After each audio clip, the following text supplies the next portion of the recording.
going to see if our half-ton gas first gen has what it takes to haul this thing.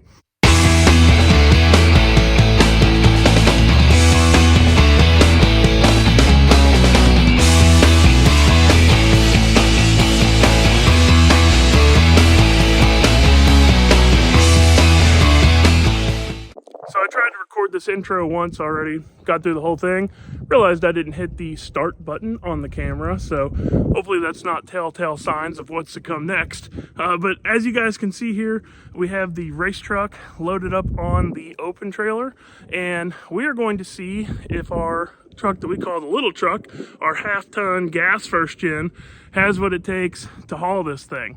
Now, here's a little bit of the inside joke on this deal. We're not actually taking this out on the road. We just need to haul it from the upstairs garage there down to the lower garage there, because obviously the truck doesn't run with a blown up motor, and with four-wheel drive and slicks and a 4,500 pound truck in the gravel is not fun. So the easiest way to accomplish this is to get it up on the open trailer here, and then basically we're just gonna pull it out in the driveway there and then back it right up to the lower garage there. So we'll see if this thing even has what it takes to do that. I mean, honestly, it doesn't even look safe to move around the yard here. So fingers crossed we don't have any issues. I went ahead and strapped the race truck down fully, just like I would be if I was transporting it. Might be stupid, but worked the extra 10 minutes to strap the thing down just to make sure that we don't have any issues. And then the reason that we're moving this thing down to, yeah, you like my cut fingers? You work on race trucks, you get to cut your fingers all up. The reason that I need to move it down to the lower garage is because if you guys have been following along with the channel, then you know that I have heat and air down there now. So it's really nice and warm and toasty down there. And I just hung up some brand new lighting. So stick around in the video and I'll show you guys the lighting. If you guys are interested in it, I'll leave some links in the description here so you guys can buy it yourself. So we're gonna get the truck down there so that way we have the rest of the winter to work on it in the warmth, because I really need to get the motor pulled out of this thing, get it tore apart so we can see exactly where we're at with everything, so we can start putting the new engine together. So let's see if the old little truck here has what it takes to get this job done for me.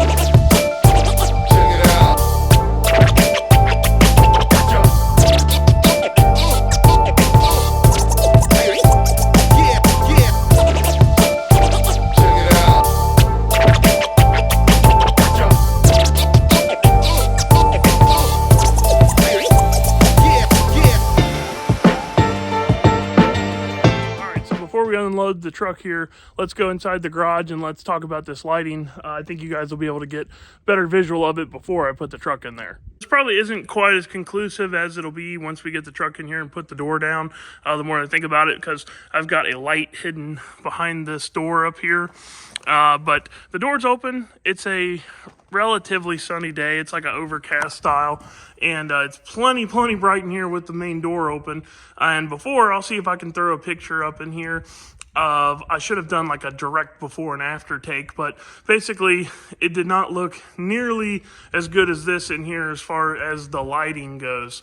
So we had these before, this style fluorescent deal, and I actually saved one and hung it up and have it on a plug there in case I want just like a little bit of extra light. But basically before we had two of those, one hanging there and then one hanging where that light is. And we took those down and we replaced them with these lights that they call UFO lights. I got these on Amazon. They came recommended to me by my cousin Danny, who helped me do the wiring for the heat and air unit over here. And if you buy them in bulk, you get a much better price. So I planned on doing the whole garage down here. We just did this side for now. And then we're actually gonna get rid of the 4 old fluorescent style lights over there, hang those up in the future. But basically, I got 20 of these, so that way I would have 10 for all of down here, and then I'm going to put 4 in the upstairs part of the garage, and then I have some extra left over for my basement downstairs. But really, really happy with these things. They're super, super bright, and they were about $800 for 20 of them, so not too bad considering how many lights you got. And you don't have to buy 20 of them, of course. You could get less than 20, but they do cost a little bit more. But I'll provide a couple links here in the description, so check out the description of the video if you guys are interested in those UFO style lights.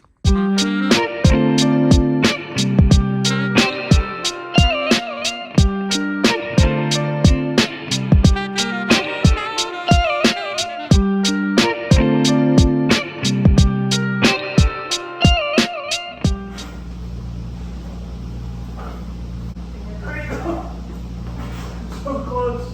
Ready?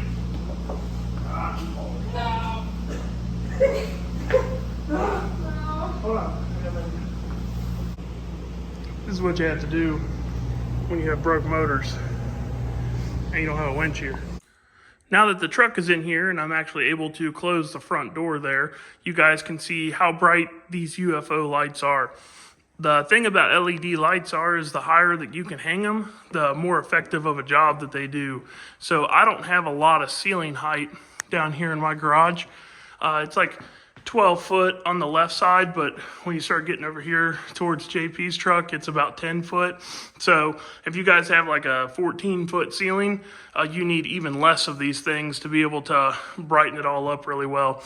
But I'm really happy with them. I know that there are some nicer ones out there that are a little bit higher lumina than these are, but these are perfectly fine for what I'm doing with them. Maybe if you had a bigger shop, it'd be worth spending the extra money on them. But if you guys are looking for a cheap light, check out the UFO lights.